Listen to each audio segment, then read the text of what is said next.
Hi guys, Raymond here, good morning. Today gagawa tayo ng review tungkol sa Worksite circular saw.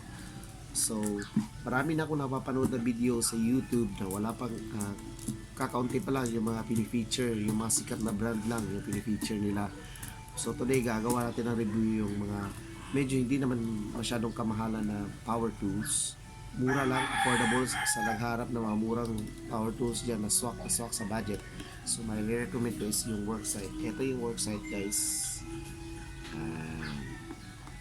So makikita mo dito, ito yung description niya. Ito ay model CSW 173 1400 watts. Medyo malakas siya. Meron siyang 185 mm circular. This is a 185 mm circular saw. Meron siyang bevel adjustment na allows you to accurate cuts 0 to 45 angle cuts. Meron siyang lock up button, prevents accidental starts. Calibrated depth adjustment allows for accurate cuts. So ito siya guys. It weighs around 3 kilos. So kasama sa package niya guys, ang original price nga pala nito is 5,800 pero nabili ko lang siya ng 2,500 kasi naka-promo to ang binili ko. So kung naghanap ka talaga ng swak sa budget, ito yung Worksite. Kasi yung bumili ka ng mga imitation sa online na pagkarating naman sa iyo mayroong UP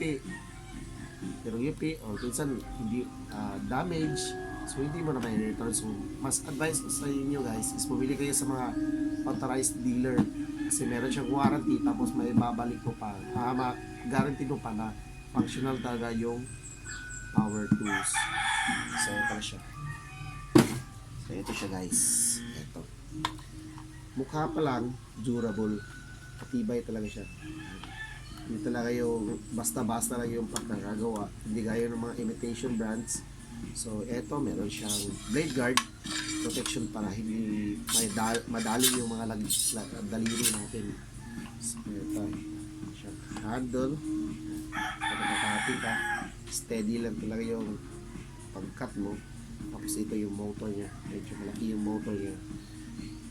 220 to 240 volts, 50 to 60 hertz, 1,400 watts.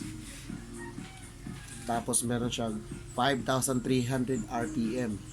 So sakto lang talaga yung RPM niya.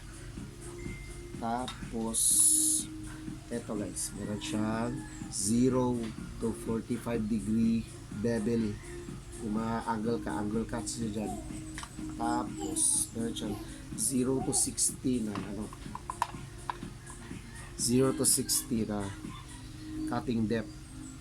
At saka meron siyang lock trigger. So ito yung safety features niya para maiwasan mo yung mga accidental triggering. So kailangan mo muna siyang i-press ito, tsaka mo ihila yung trigger switch. So safety talaga. So masasabi ko lang sa power tools na to, mukha pa lang matibay talaga siya. Hindi lang siya basta-basta o pipitsugin na power tools.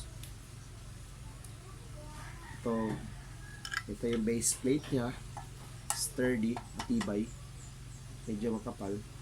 Tapos ito yung niya, guide, yung 0 tsaka yung 45 degree angle.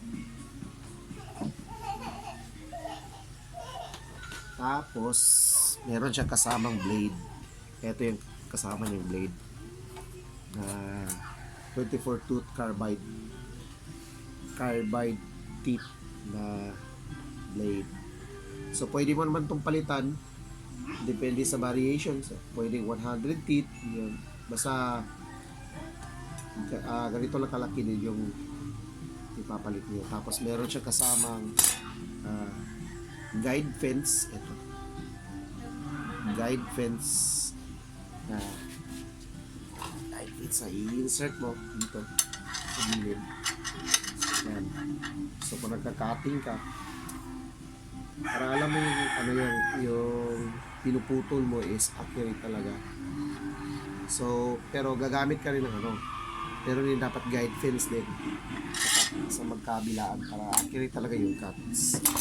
Tapos, meron siya kasamang manual. Ito, manual. So, yung manual niya is gawa naman naman sa wikang Ingles. Yan. Kompleto yung mga instructions tungkol sa power tools. Lahat malalaman mo yung information dito. Tapos, ayan, meron pa siyang guide. Tapos, meron siyang, ang nakaganda dito is, meron siyang schematic drawing. So, will detail talaga. Alam mo talaga yung parts ng buong power tools. So, meron din siyang kasamang paghipit ng tornilyo dito. Kapag nilalagay mo yung blade, ito dyan. Ito nilalagay. Tapos, meron siyang kasamang dalawang carbon brush. So hopefully sa lahat ng nagbabalak ng magdi-DIY dyan, na naghahanap ng murang power tools, ay recommend ko talaga sa inyo itong Worksite. Subukan ko na to, nagamit ko na to. Okay naman yung performance niya. Tsaka durable. Yan o. So sa lahat ng mga nagdi-DIY dyan, bumili na kayo ng power tools sa pinakamalapit na dealer sa inyo. Gaya nito, Worksite.